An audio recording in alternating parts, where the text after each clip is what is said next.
ఇప్పుడు పిల్లలకి మీరు కొనిస్తున్నారు. మమ్మల్ని అయితే ఎట్లా చూసుకుందో అమ్మ అదే స్టేజ్ లో నేను నా పిల్లల్ని చూస్తున్నా. నా పిల్లలకు కూడా కొత్త బట్టలు తెచ్చి చేయలేకపోతే అదే పాత బట్టలల్లా తల్లి పేగు చూడు ఎలా తల్లడిల్లిపోయేనయ్యా.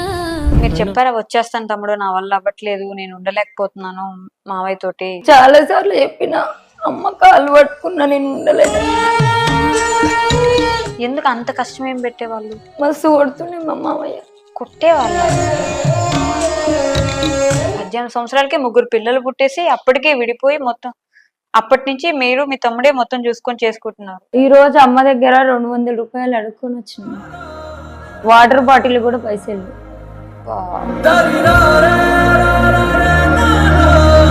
మన చిన్నప్పటి నుంచి చూసారు కదా, సో ఆవిడ అంత కష్టపడింది కదా, ఆవిడ గురించి ఏం చెప్తారు? ఆవిడ కోసం ఏమైనా చెప్పాలనుకుంటే కూడా చెప్పొచ్చు. ఆవిడ మమ్మల్ని ఇద్దరు తల్లిదండ్రులు కలిసి సాత్యట చేస్తారు.